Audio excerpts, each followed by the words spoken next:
anything from me. I'd like to call the Delaware County Commissioners meeting to order. It's March 19, 2018. Time is now 9:01.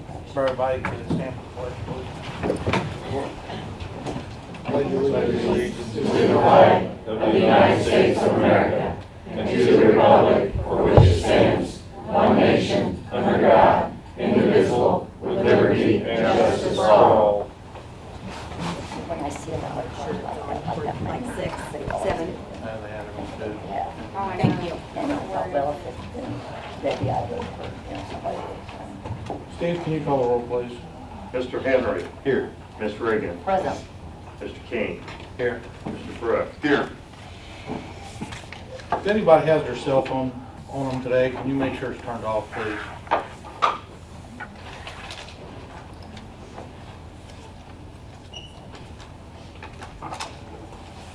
We'll move on to appointments. Mr. Spangler? For an insurance committee. Good morning, Rick Spangler, Human Resources. I'm here this morning to get your blessing to start an insurance committee for the county. We'd like this to consist of 7 people, and it's going to be more of an educational and advisory committee to help people understand the plan, look at options, look at costs. If we find anything good, we can then bring it to the council and the commissioners and just more of a training or education thing for the county. It's mostly just the health insurance. not Just like- health insurance, yes. We don't have the people yet. I've got a few of them. I've talked to a few people. What I'd like to do is get your approval to do this morning, and then before we implement it, I will bring back a list of names for your approval. And is this inside and outside of county? Yes, it's going to be all the buildings. We're I trying to- mean, the public, it's not just employees. Yeah, this is just employees. You don't want to get anybody from the outside to give their opinion. Well, this is, like I say, it's more of an educational committee, so it's going to be, for the employees so they can understand the plan, know how to work with the plan. And like I say, if we could even investigate new options. Yeah. And I believe the county had an insurance committee once before. Yeah, I got Sherry, and it consisted, I think, of almost 20 I thought I had people or 15 25. one time, so 7. It grew and it grew and it grew. So it would, 7 would be perfect. I appreciate that. We can put it together with your permission. Sounds good. I'm good with it. Thank you. Thanks. Next, we'll move to table of business. John, you're still working on the Medicaid for inmates agreement, correct? I am. And we still don't have anybody for the Yorktown Library Board, so we'll leave those tabled. Move on for approval of minutes for March Could we go 15th. back to the library board? Mr. Quackenbush is here. I think it's just a clarification, isn't it, on an appointment, John? No, you have an appointment to make. Yeah. And And we still have an appointment. You still have an We appointment, still have yes. an appointment. So would you get with Mr. Quackenbush and get this Sure. straightened out? And Mr. King, thank you. Need approval for the March 5th meeting. I make a motion we approve the minutes for March 5th, 2018. Second. Have a motion and a second. Steve, can you call the roll? Ms. Reagan. Yes. Mr. Henry. Yes. Mr. King. Yes. Next, we have presentations to the commissioners, bid opening for Bridge 204.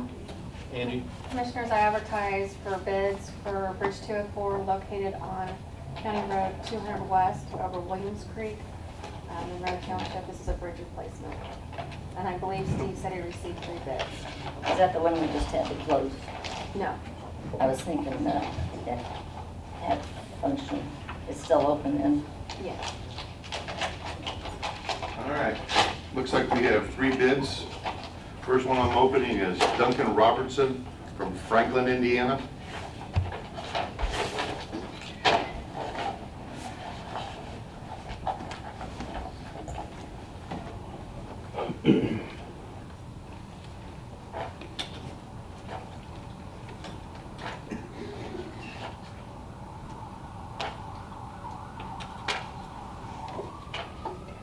Looks like the total bid is $471,391.10.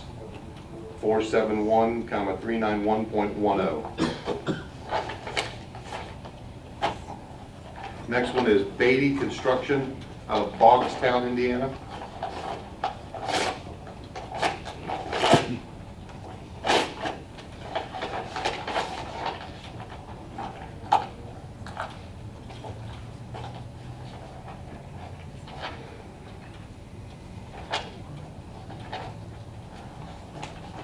Their bid is $643,841.34, 643,841.34.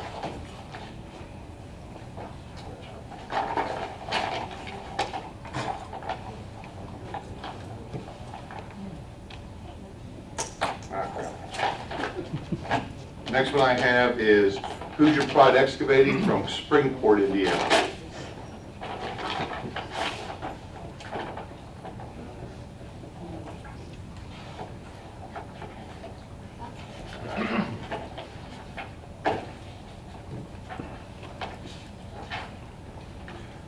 Hoosier Pride's bid is $354,375.95, 354,375.95. I'll make a motion, we take the bids under advisement, and take a look at them, Angie. Thank you. Second. Have a motion and a second to take the bids under advisement. Steve, can you call the roll? Mr. Henry. Yes. Ms. Reagan. Yes. Mr. King. Yes. Next, we have Barry Ritter. Presentation to the commissioners about the 911 service and calls.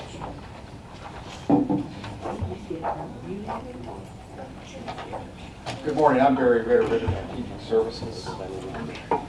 Commissioners, you have received a preliminary report from me in regards to the negotiations with the mayor for the continuation of the 911 or the public safety answering point here in Delaware County.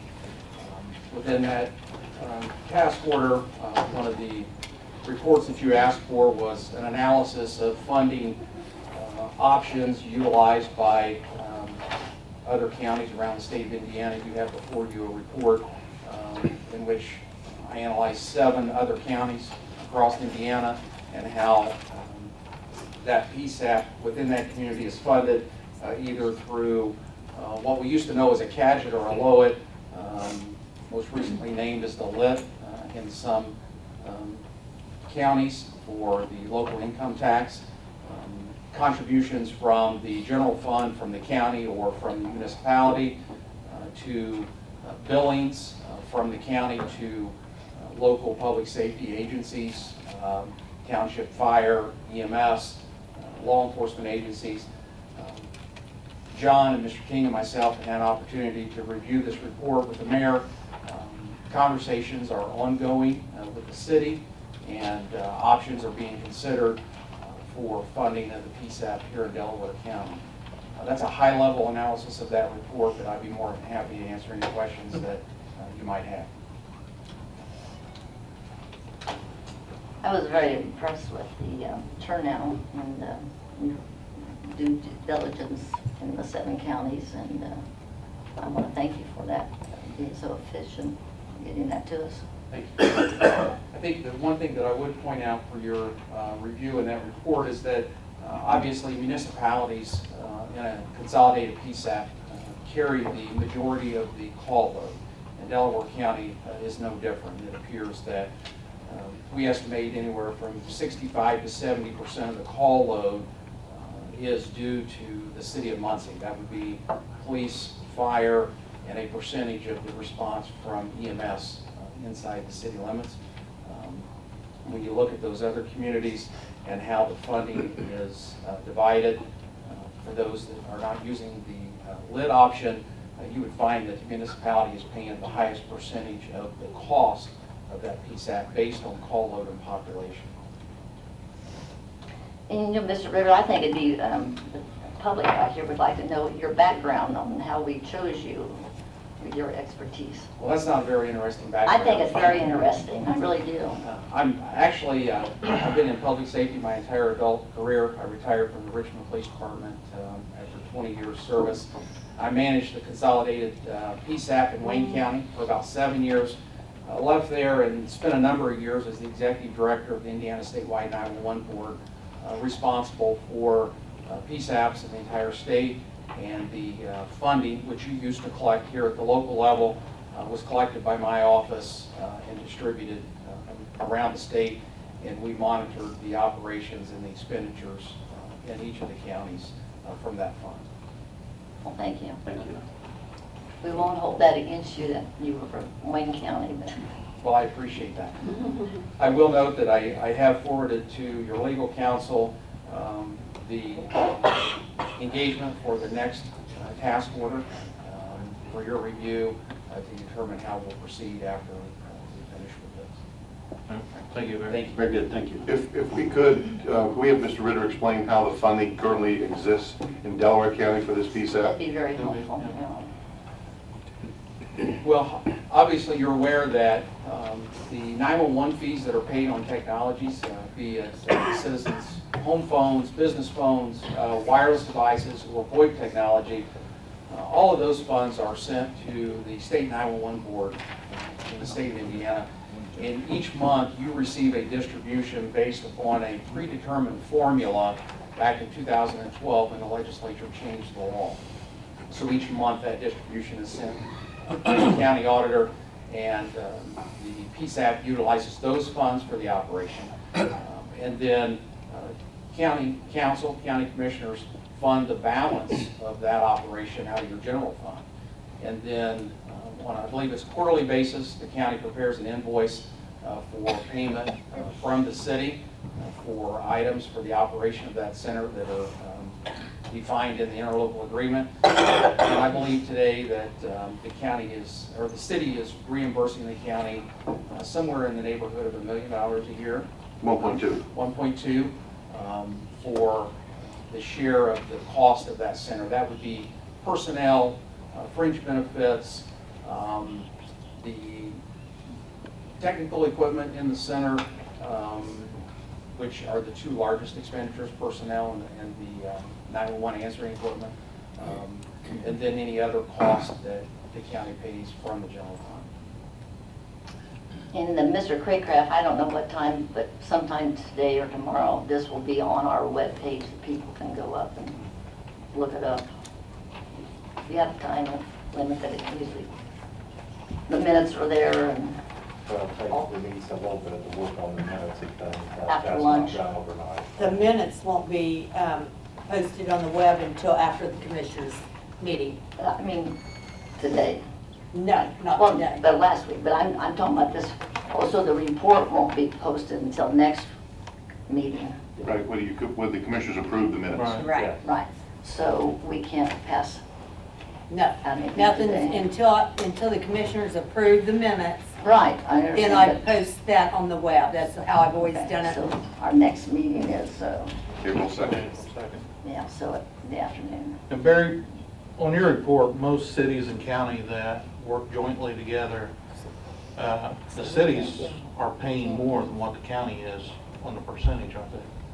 When those communities were utilizing the division of expenses like you would imagine before they adopted the local income tax, they were doing the formula based on either call load or population. The majority is on call load.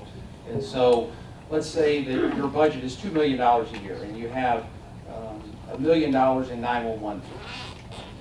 You have $1 million balance left that you have to fund from your general fund or any other fund available to the county. In most of those agreements, that $1 million balance was then divided between the city and the municipality that would have consolidated. And they derived with a formula based on call load. So in theory, if 65 to 70% of the call load comes from the municipality, then 65 to 70% of that balance of that $1 million is paid or reimbursed by the city. And we found that in Bartholomew County. They still do that today. Huntington County has done that. Wayne County is a flat fee. It's not based on a percentage. And I believe that here, today, you're doing 50-50. Right, we do 50/50 now. Anybody else have anything for Barry? But just for the numbers for the commissioners, the amount from the state is up over $800,000, almost $900,000. And then the county and the city are splitting the additional costs, about 1.2 each, correct? Correct. Would you explain how the facility and the Ron, cost, you have to stand up. Well, Give your name. I just want to ask you to do something. You have to state your name, Ron. Ron Quakenbush, President of Delaware County Council.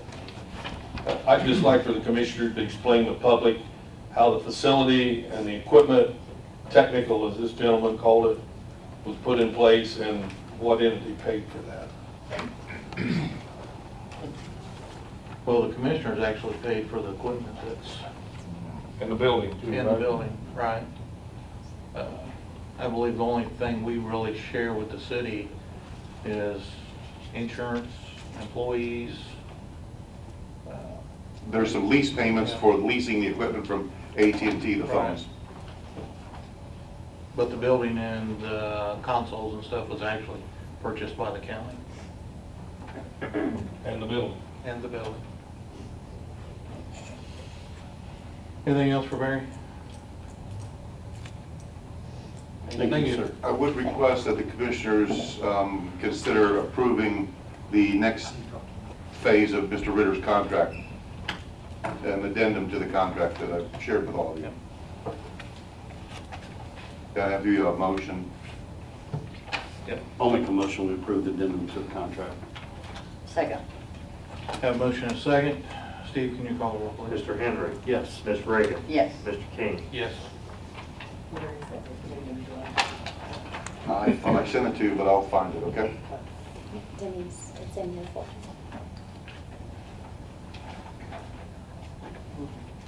It's not. No, we can get it to you today. Okay.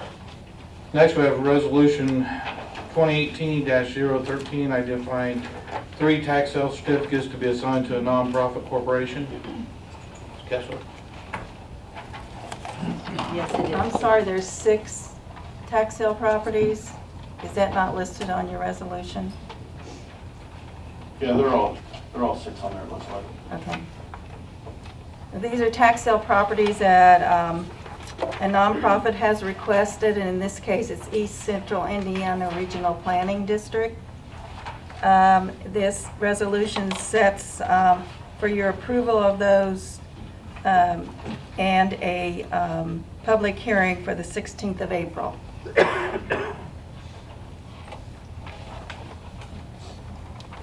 Need a motion and a second. We should amend the title of the resolution, because the resolution is titled 3 and it should say 6. So the resolution as amended, title as amended, 2018-013. So move. Second. Have a motion and a second. Steve, can you call the roll, please? Ms. Reagan. Yes. Mr. Henry. Yes. Mr. King. Yes. Thank you. Next, we'll move on to department heads and elected officials. Angie, all steel carports. I'm not sure if anyone's here that represents All Steel Carports, but we did take a traffic count. The weekday average is 204 cars per day. I'm not sure at this time if All Steel Carports still want to pursue vacating the road. If they do, I would recommend that we have a public hearing. So we just kind of need to wait to hear from them how to move forward. Absolutely. And I'd like to kind of clarify this for the public, is that the road comes from the north and then it kind of tees, and the roads that we're going to close to the other road that's open is Jackson Street 600 has- feet. The section that they would like to close, yeah, that's pretty close. So it's not But the like first they have to two- go around the block. Well, they'd have to go to the east leg. Yeah, At the cemetery, Right. Jones Cemetery. Right. So they don't have that far of a difference right. in changing the route. But the area that they discussed, the possibility of vacating, the first 200 feet would have to stay public, otherwise it would landlock the property to the west. Right, we do appreciate that. Yeah. Okay, so public hearing. So we need to wait and hear from them. Next, we'll move on to parcel 03-23-289-009-000, Michael Hines.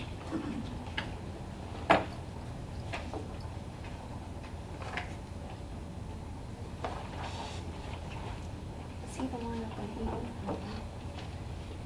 Was he supposed to be here? Want to table it? Commissioners, Janet Kessler, Tax Sale Deputy. I can talk a little bit about this property. It is in the commissioner's name, and this person, from what I understand, in talking with him at one time, this has been quite a while ago, that he has a property abutting this property and is hoping to obtain this property from the commissioners. But there is a process that we have to go through. And that's what I was gonna say. Yeah. Just like all the other processes that we went through with Well, all the- the other adjacent properties. This is a little different. John, I don't know if you can talk about it, or Well, you're... we did send out the notices to the abutting property owners, and we were waiting on a bid from anybody. I don't think, I haven't received one. I don't think, Jenny, you've received anything, have you? No. You called Mr. Hines, because Yes. he's inquired about it a couple of times. He has, and this is the property that Angie and Marta did some research on, and I believe this 5-foot strip of land used to belong to his parcel. And I believe in the 50s, Marta found there was an error of some sort done which divided it, but still nonetheless, we had to go through this legal process, and I believe the adjacent property is vacant, so he didn't Right. anticipate there being a reaction from it. We sent the proper notices out because there has to be a bid that would be submitted to purchase the property since it's technically in the county's name. We've advised Mr. Hines of this process. He was supposed to submit something and he hasn't yet. And I think, Jenny, you even talked to him even as recently as last week. Yes, he was about at the process. last meeting. He was at the last meeting, right? We've been informed him of that, so I don't know where we go from here. We've not received anything officially from him. Yeah. I would recommend that we just table that one. Okay. Could someone make contact with him and let him know what he needs to do? Yes. I'll make a motion to table this. Second. Have a motion and a second. Steve, can you call the roll, please? Mr. Henry. Yes. Ms. Reagan. Yes. Mr. King. Yes. Next, we have parcel 1116432-003-000, Rudolph Spalding III. Yes, sir.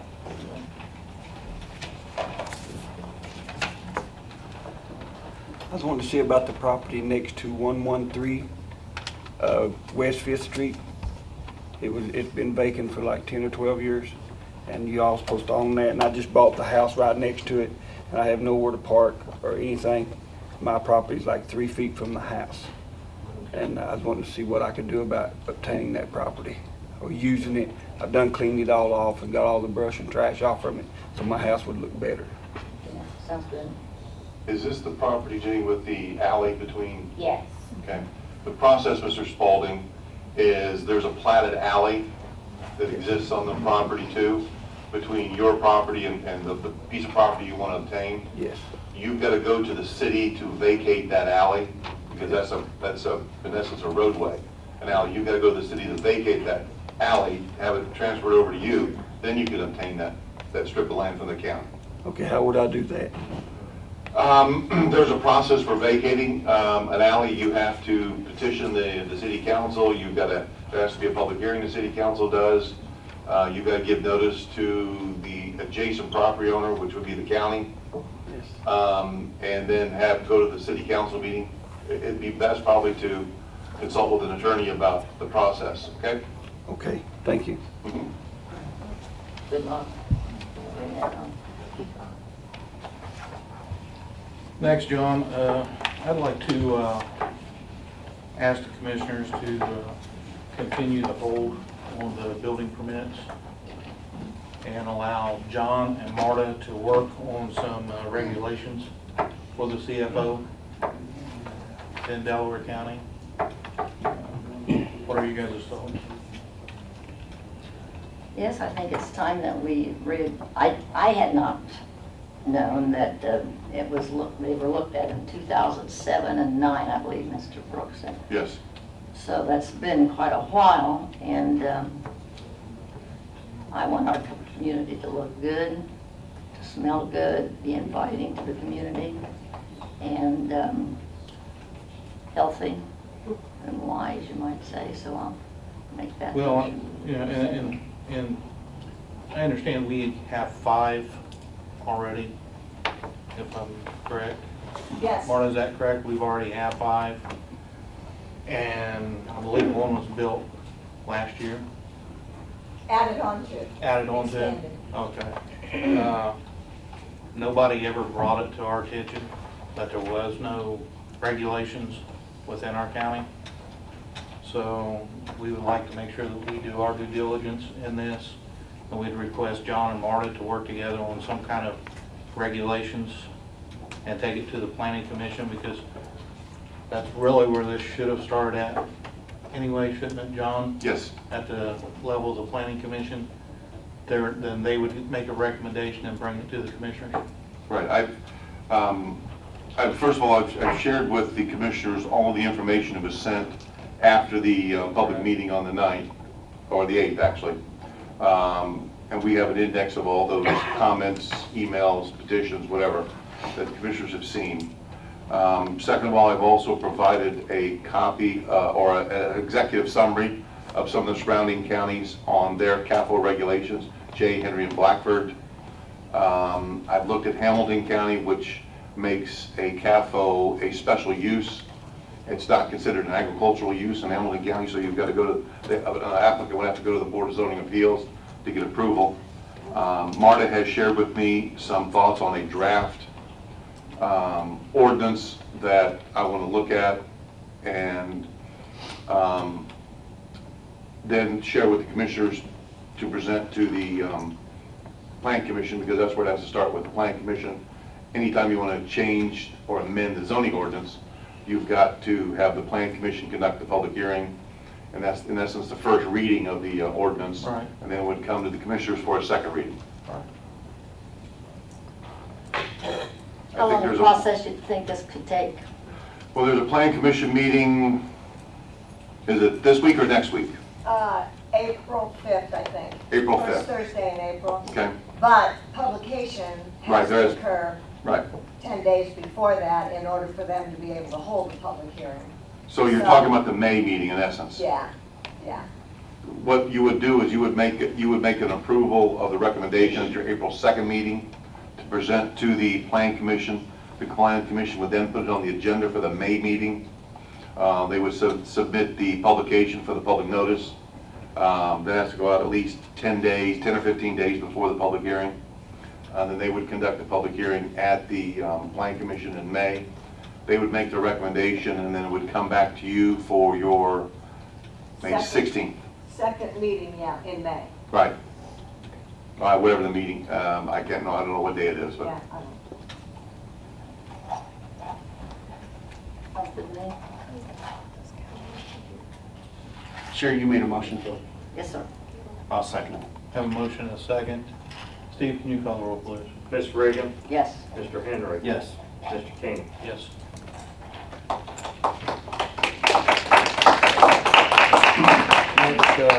Next, well, Can I yeah. ask a question? Because I may have missed part of this, but the issue of the hold on the permits, do you want that to remain in effect? Yes. Okay.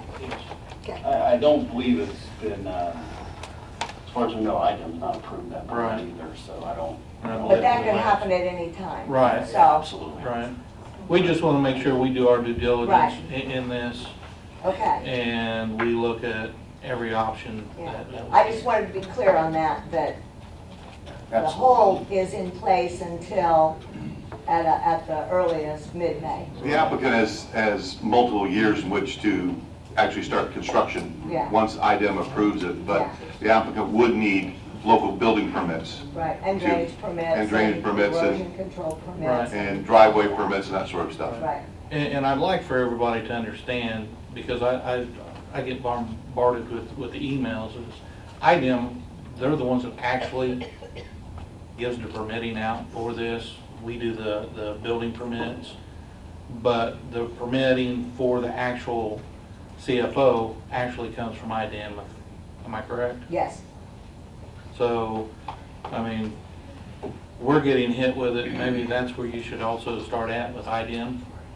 Then, like we said, the regulations would have to go through the planning commission also. Yeah. I might make a small editorial comment that a lot of the things that I've heard are issues that need to be put in front of their state legislature. Right, That's right. what, that's what's gonna be, I'll second that Yeah, one. but I think the problem is your state people want to put it back on your local officials. Yeah, I know. Yeah, yeah, Yeah. And then sometimes the local one puts it on the state. yep. Have to work together. Well, the next we have up will be the purchase agreement of ASON's. Yes, I presented to the Commissioners the purchase agreement to purchase the property at 3100 South Tillotson for the sum of $2.85 billion as part of the jail project. Subject to the appraisals, the average of the appraisals in the statute, so if the appraisals come in less than the 2.85, then that's to be the purchase price by statute. Statute dictates how you can purchase property. I said millions, didn't I? No, you No. said billions. Oh, 2.85 million, sorry. They make some money on that. Inflation, you know, it happens. Inflation, sorry about that. 2.85 million. Thank you. I'll make a motion to approve the purchase agreement. Second. Have a motion and a second. Steve, can you call the roll, please? Mr. Henry. Yes. Ms. Reagan. Yes. Mr. King. Yes. I'd also like to make a comment on this because we've been receiving several emails concerning the jail project. Building a jail is something that no commissioner wants to do, and I hope everybody understands this. But when you get letters from the state that are requesting that this is something that you do, you have to look into it.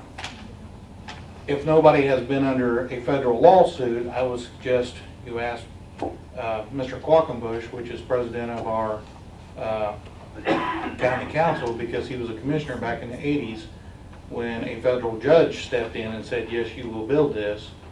And the jail ended up and cost us several $1 million over what it should have cost us. I know I've received some that stated about us not being transparent concerning this project. We started looking into this several years ago. It's been in the newspaper several years ago. We've discussed it in meetings several years ago. So have we been transparent? Absolutely. We have not held anything back from anybody within the community. We also understand, yes, there is a need for rehab centers. That's the reason why we have took some of our edit dollars and put it off to the side to assist people with rehab centers. Anybody that was at our last meeting, Big Time Barbell, we're helping them, and they are helping with some of our addicts which we have within our community. So we are reaching out and we are doing what we're supposed to do. If you want to send an email about our jail project or why we are doing this, I would say contact the Department of Corrections and talk to Mr. Sweat. He is the one that sent us the letter, John, back in August. It was, yes. Telling us that our jail is inadequate. We need to start doing a plan. This is the reason why we are doing it. It's not that we want to go out and run out and just build a jail. We don't want to do this. But when you have the state coming in telling local officials what you have to do, these are things we have to look into. So the emails that we are getting that, you know, about doing this isn't something we want to do. This is something that has just been put on us. And we are doing our research, and we are not hiding anything from anybody. We've been transparent ever since we started this and started talking about doing this. And, you know, one of them says, Well, several of them, because it looks like they've been copied and pasted about public policies. Well, send us the emails what you're talking about with your public policies. Don't just state public policy and just move on and 20 people use the same one. At least I can say one thing with the people with the CFOs. They are sending us information concerning this, just not copying and pasting everybody's emails. But this is something that we do not want to do. This is something that was brought on to us by the state. And I know a lot of people, you know, might get upset, but we are doing our due diligence. We are trying to do this in a way where taxes will not be raised for the citizens. We think you guys are taxed enough. We pay our taxes just like everybody else does, and everybody's taxed enough. But I just want everybody to understand, this isn't something that we just did on a whim. We've had to start looking at this in the past, and we have been out front about it. We have not hidden anything, so either pick up a newspaper and read a newspaper every once in a while, because Keith, you've had several articles, correct, concerning this. And I want everybody to also know that it is the Asons building, it is no longer the Wilson Middle School. Asons bought it several years ago. It's the Asons building, it's not the Wilson Middle School. So, and I know probably in the questions and comments, people's going to get up and talk about it, which I welcome that, because we like to have everybody's input from the community. So on that, that's all I've got to say. So we'll move on to payment of the claims. Can I make a brief statement about that? Go ahead and step up there, Ron.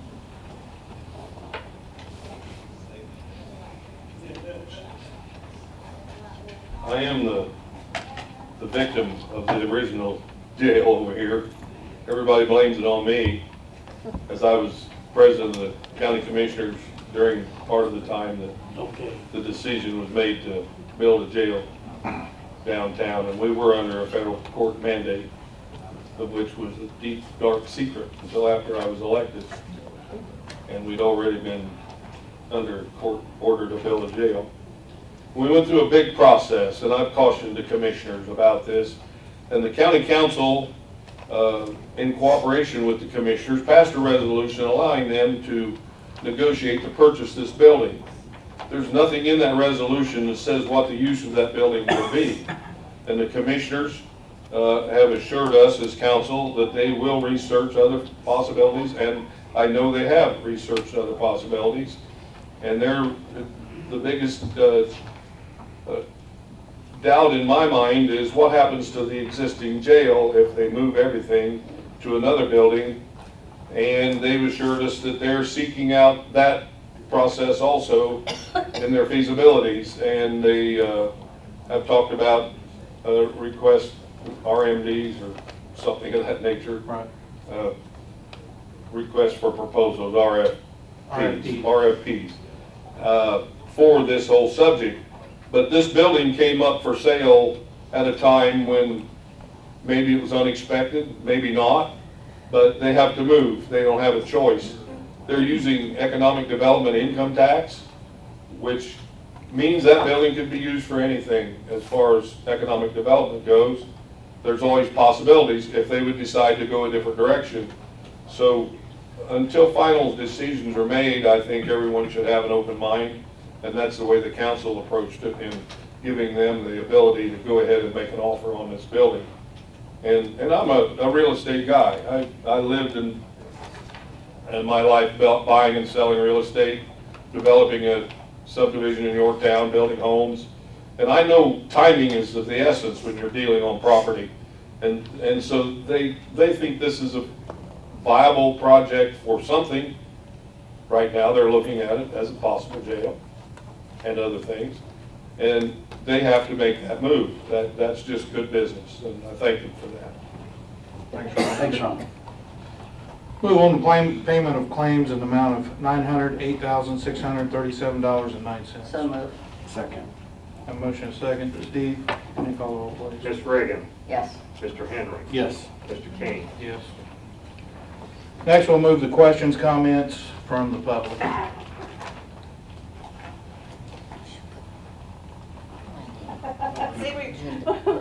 far. Thank you. Jennifer Irving, Muncie. I wrote a whole thing out, and now I don't need it, and I just wanted to thank you for opening up and looking at ordinances and that sort of thing, for looking after all the citizens of Delaware County, no matter, if they live near or far the current one. I had a list of questions because I could not figure out how a CFO could be permitted when we had no ordinances, and what happened to ordinances, and why they're originating from an office that does not have an elected official, the Metropolitan Zoning Board. It seems like there was a lot of power there. So I'm very happy to see that this is being brought forward and it will be addressed. So I guess that's it, except that I do, it sounds like Mr. Brook and Mrs. Moody will be looking over the ordinance that we have, and that they have quite the collection, because as you know, there's a lot of different ordinances around the state. And I would ask that if they are looking for any outside resources on a committee, that they look beyond Farmers or Farm Bureau, that they would ask a citizen, and I would presume that, or someone with no financial interest in it. And I would presume that when it goes along, there would be, it sounds like, a public, opportunity to speak up. So I just want to thank you for looking after the citizens of Delaware County. I appreciate it. Thank you.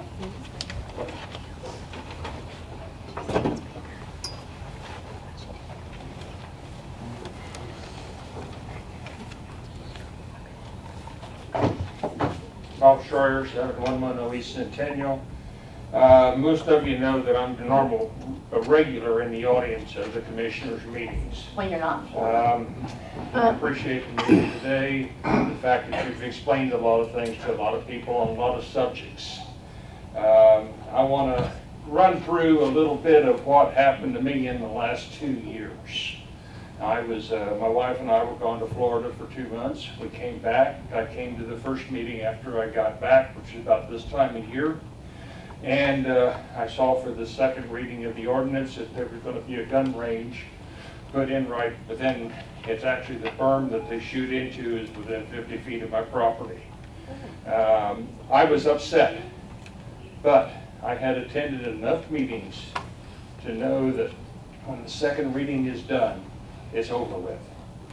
And I decided, I got up, I walked out, and I never complained to any of the commissioners about that. Then later on this past summer, I've got a house that's on Truett Road, and I decided to try to sell the house. And I was really apprehensive on whether anybody would want to buy the house when you can actually see the shooting range from the backyard of it, also hear the gunfire. So a realtor and I, we discussed what it was worth, so we put it up for sale. The very first day that it was shown, a couple came out and put a full price offer on it that had 2 elementary school kids, daughters. And as of today, they're still very happy to be there. The comment that I'm trying to get across is sometimes when we feel there's something rammed down our throat, we really get mad about it. But the next generation may not worry about it at all. But that's what I'm trying to get across to you today. Thank you. Thanks. Bob, before you sit down. Robert, we're glad you're back. And we haven't I'm not missed you. sure I am. You might have come home a little bit too soon. But they are not finished, the way I'm understanding it. We are going to plant some trees. I don't think the trees have been planted out there to parallel for that, but I do appreciate your... There's also the housing addition of Cook's Acres backs up to the property that the county has that's got the shooting range on it. And one of the ladies that has been a real estate agent, lives in one of them houses that backs up to that property. And she was trying to get me to start a big protest on it. And I told her the horse is out of the barn. Yeah. And as I spoke to her in December, and she says it's not as bad as I thought it was. Yeah. So she's calmed down considerably too. But it's the fact that when something like this comes into your territory, this is not in my backyard, and it's a normal reaction. I really got upset when the people did not, upset about the windmills too. But I thought that was good for the investment for the county, but it's no longer gonna happen. So we have to take and fight our battles and go on. Right. Thanks, Robert.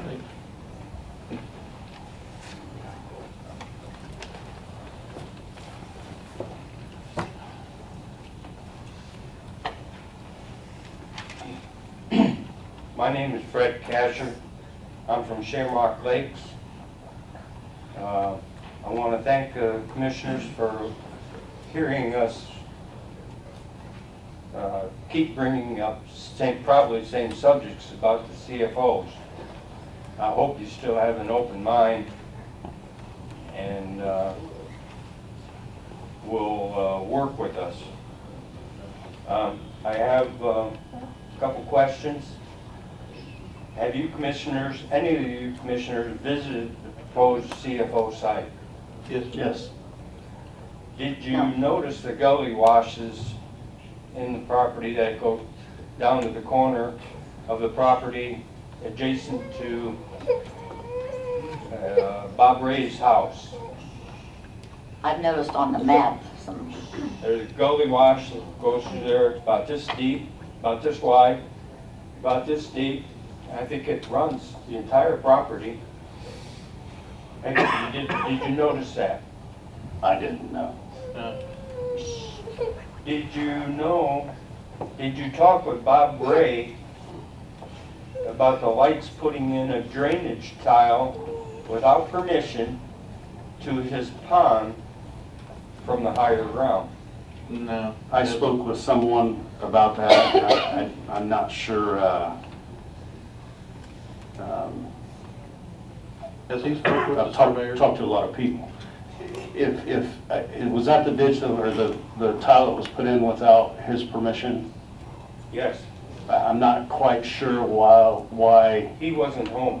Why it doesn't matter. I'm not quite sure why the sheriff's department wasn't involved in that.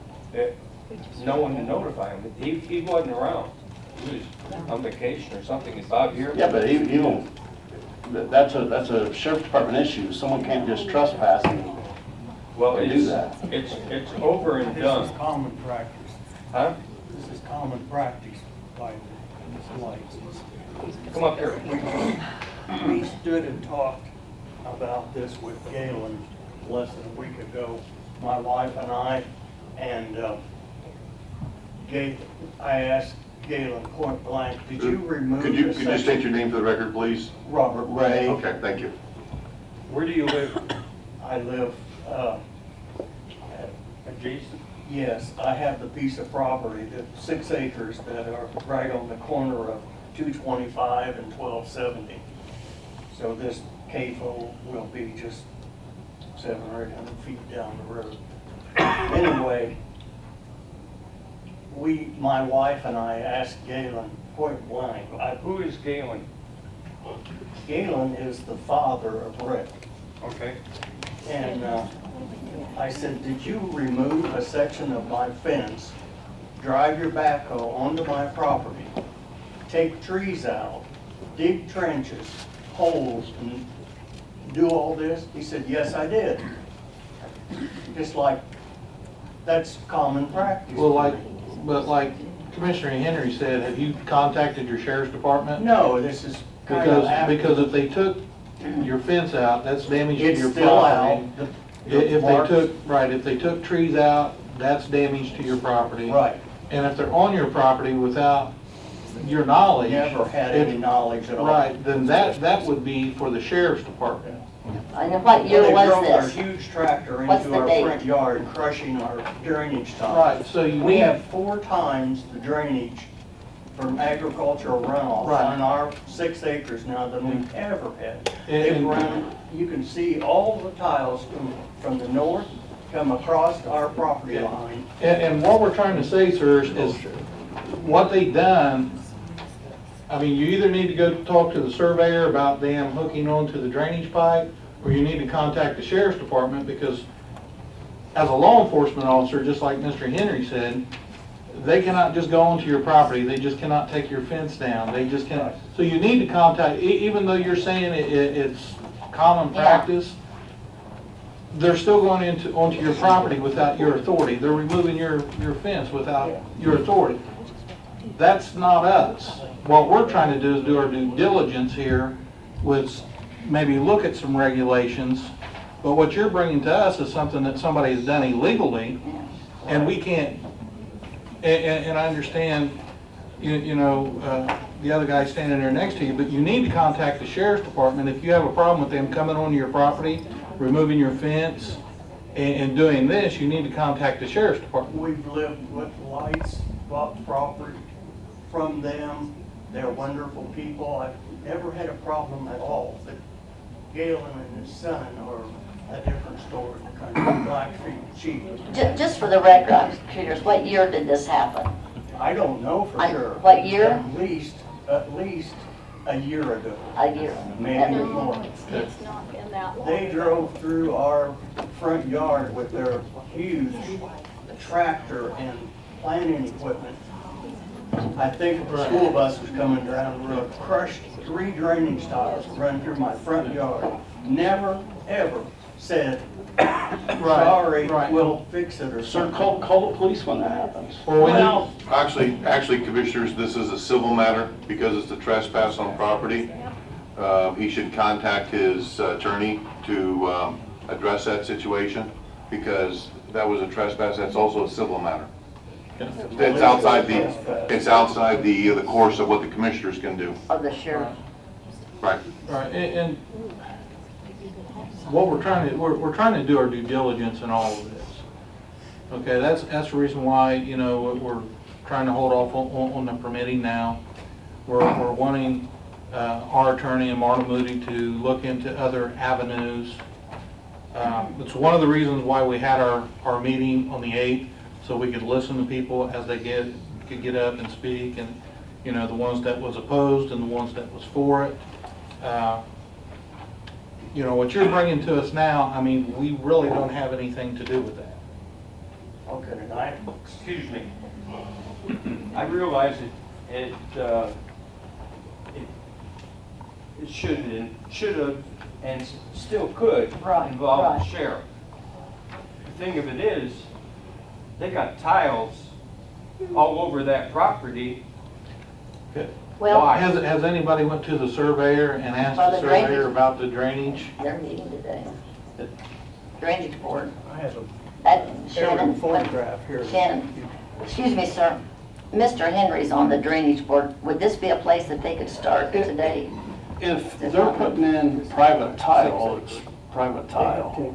It doesn't have anything to do with the drainage. But I mean on West, onto my property. All the houses the drainage north. issue. These are, Yeah. and then they Have turned you- the corner and ran from the east. Yeah, have you went to the surveyor? No, I haven't, because Can you take this to the surveyor's office, explain to them about the drainage and the tiles that they put in, and he can take it to the drainage board and they can look into it. On them coming onto your property, like John said, either go talk to the sheriff's department or contact your attorney on that stuff. Well, right. some years. Right, yeah, right, and what we're trying to do, we're trying to look at regulations and everything else. I hate to say it, but, I mean, you guys keep bringing up the same stuff over and over again. Go to the proper channels that you guys have to go to, like the drainage that you're talking about, take it to the drainage board, take it to the surveyor and show them the drainage. People coming onto your property, take it to the sheriff's office or take it to your attorney. Yeah. Yes, I have to send it to the attorney. Show, like, they deviated that drain completely. Right. Where it originally ran. Right, right. Thank you. Yeah. Sir? Well, he's confirmed that there's at least 2 occasions that he's aware of where they tiled the property. My question, and apparently the photograph shows that there's multiple locations. My question is, why are they doing this? Because of their proposed site for the CFO? They're gonna drain all this down into the ditches around it? It's the only possible answer. And it's going, and then it goes to the streams and. Okay, this is what I'm asking, is people need to like sort of start at the proper places that they need to. If we're talking about drainage, our surveyor handles the drainage. We have a drainage board which meets today. Yeah, meets today. Take this information to our surveyor, take this information to our drainage board, and have them look at it. The permits for the CFO comes from IDEM. Make sure you go to IDEM. The regulations and everything should start with the planning commission. Start with the planning commission. We are trying to do the best that we can up here as commissioners. Believe me, this job is not easy. It is not easy by a long shot. Right. We have decisions we've got to make every day that affects citizens within our county. But we have to do the best that we can to make sure everything fits and everything is good for our community. This is why I ask is if you have questions about the drainage, please go to the survey and talk to the survey. That it's not their responsibility. They have their demand. They have to depend on what the farmer files. If you talk, sir, you need to talk on the speaker because I cannot hear your voice back there. Sorry. That's okay. IDEM has told us we need to come back to you. They're understaffed, they're undermanned. They have to believe that the paperwork that the farmers submit to them about what they're dumping on the field, the number of times they dump on the field, the amounts and everything is supposed to be in the paperwork, and they have to trust that what they give them is true. Right. It's not at all. Right. We see them dump many more times than they're allowed to, wrong times of the year, and they put the tiles in to drain this alpha into the Mississippi River directly from my property, goes right into the Mississippi. And sir, we understand that. But IDEM, once again, IDEM is the ones that will issue the permit for the CFO. It's not the county commissioners. Well, We are working and trying to do the best that we can for the citizens. Thank you. Because not only do we have to look at the citizens, we also have to look at farming within our community. Thank you. Well, we know the drains are there. Well, anyway, they're there for a reason. While you were out there visiting the property, did you notice how many homes were in close proximity? Sir, I drove around, I seen ponds, I seen the little creeks and everything. I probably drove around that place probably within a 5 to 6 mile radius around it. So yes, I did. There is going to be significant runoff from that property, above ground, below ground, and it's more than was before, and it's currently enough to overflow the ditch and by the road and cross over Bob Ray's driveway and then cross the road.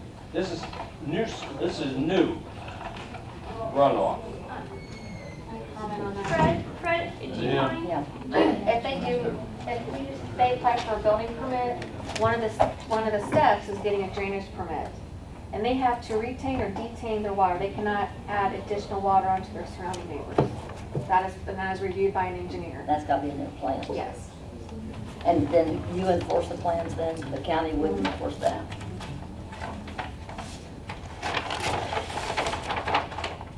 My name's name's Elizabeth Driscoll, and I wanted to just thank you for holding the building permits.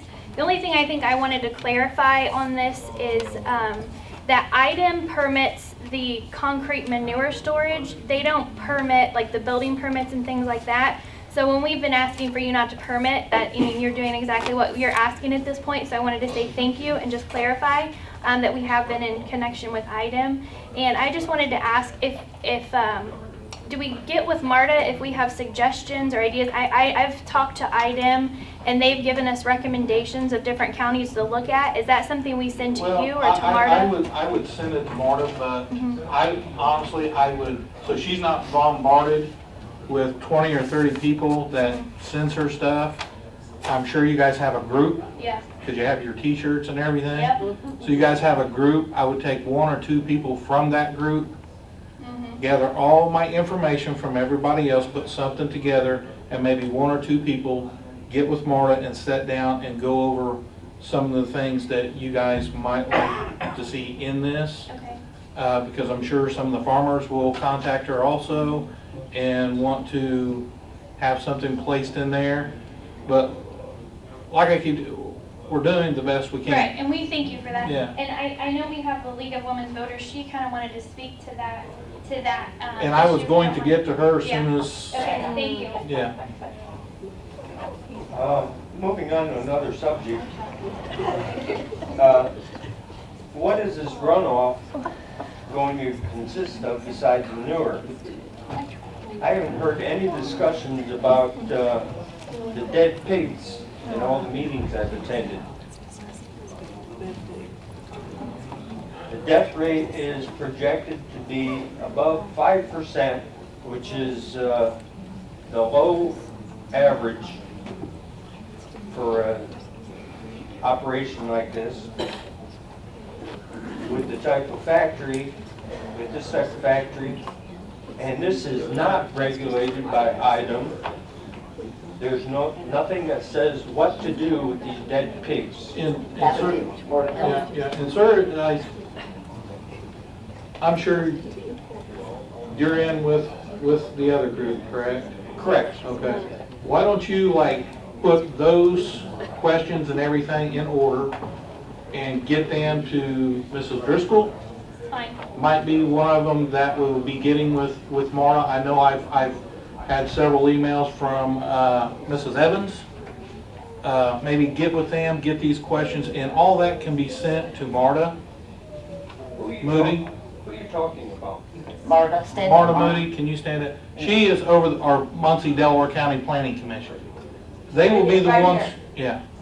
They will be the ones that will start looking into regulations on the CFO. Are you telling me to sit down? No. What I'm telling you is you're bringing up. I'm bringing up something new that hasn't been mentioned yet. It will be brought up. I don't think that you've heard. That's the reason I'm saying it. How many more do you have? Because I also have other people that would like to speak also. Yeah. Right, this won't take me long if I can stay on it here. Yeah, and that's one of the reasons why we did Right, public. the public meeting on the 8th, so people can get up and speak. Well, and I know I've had several conversations with you. And Mr. Cashin did speak at the public meeting. Right. On the list. No, I did not get to speak. But me and you, we spoke several times we spoke on the phone. I talked to you on the phone. And we've had some emails back and forth. The professor from Ball State stated that the pigs are going to be left in a pit to decompose, and all types of animals and flies and insects will be able to eat off of the dead pigs. And how many dead pigs are we talking about? 3.4 dead pigs per day, which equals 1,214 pigs per year.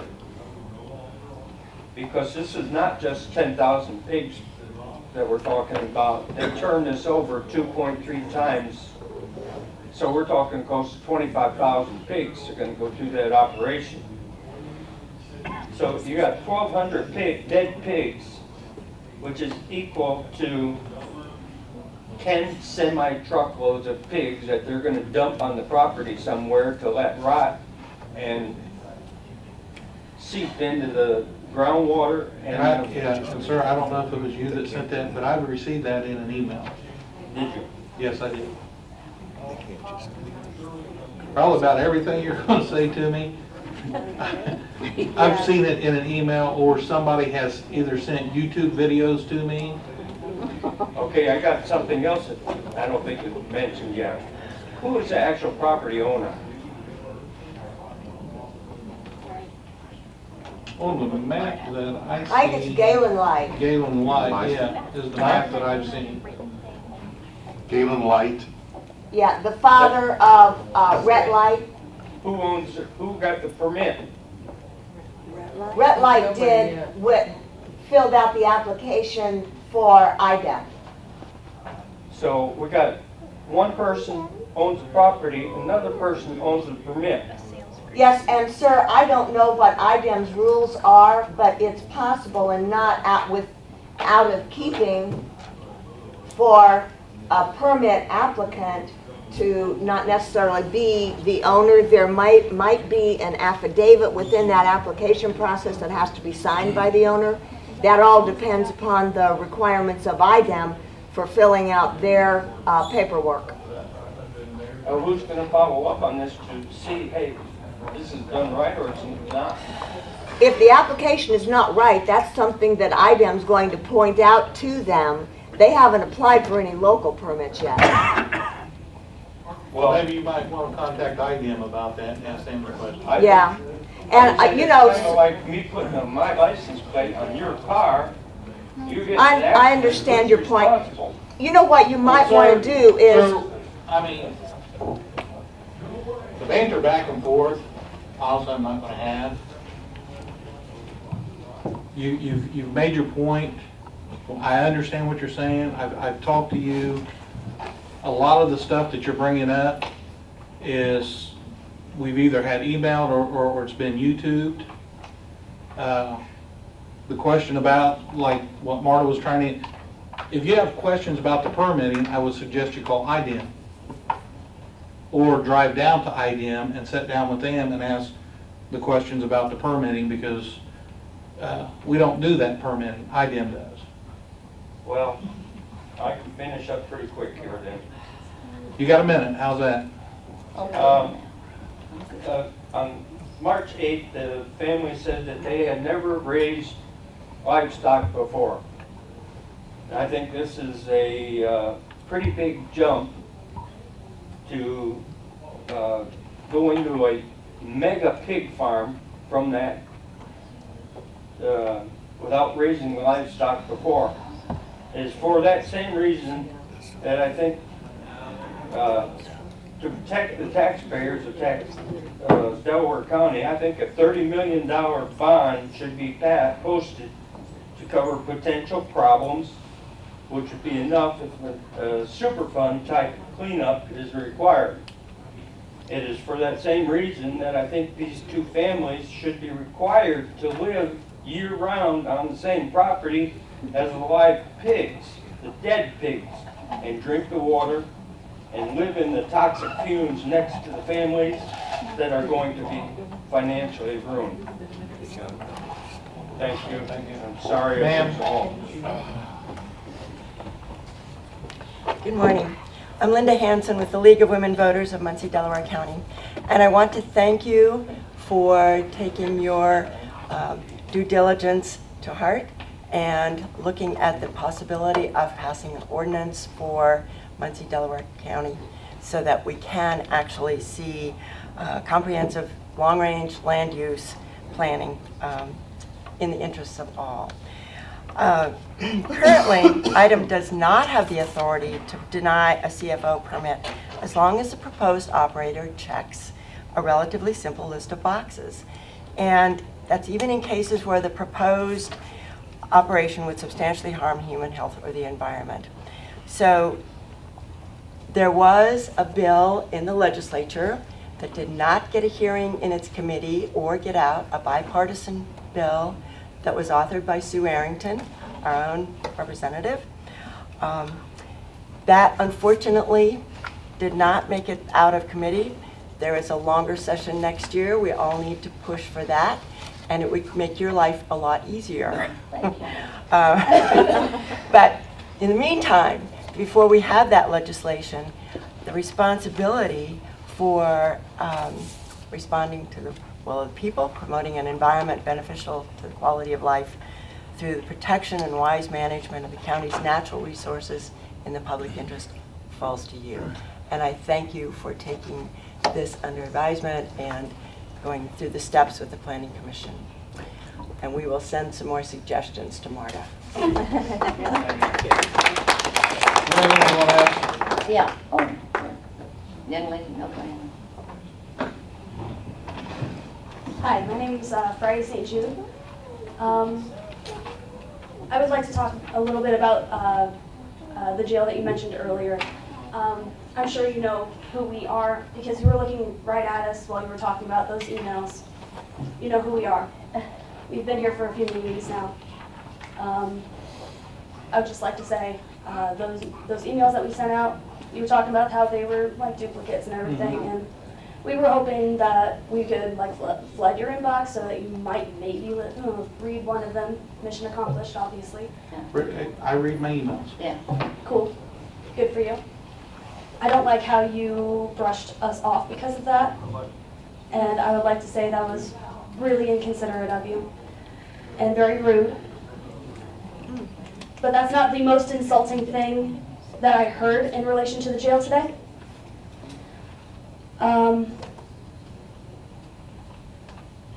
This gentleman that was sitting right where you were sitting right now mentioned that he was the, how do you say it, the like original victim when it came to the last jail that was built. And I would like to say that wasn't goddamn true.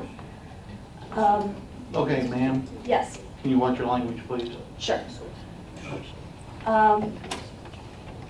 And you were talking about how this wasn't your decision to make, how the state essentially assigned this to you and you don't have the power to do anything about it. I don't think that's true either. Because, I mean, this is your town, man. This is our town. We should have some say in what happens here and what gets built and what we have to put our efforts towards in this town. I mean, the state told you what to do and you're just going to shrug and say, well, what you going to do? No. That's not how you take care of your people, man. Wrong. Yes. And I appreciate you coming and giving your opinions, but we are a land of the rules, and the rule is that if the state sees injustice to the people that are in prison, that should be addressed. The overcrowding, which we have, is costing us lots of money to send the prisoners to another county to live. So there are things that we have to do, and we have to follow the rules, and that's one of them. Well, the rules are wrong. And you have to stand up to what's wrong, right? Well, that's why we have elections, where if you don't like the way we are doing that, you vote us out.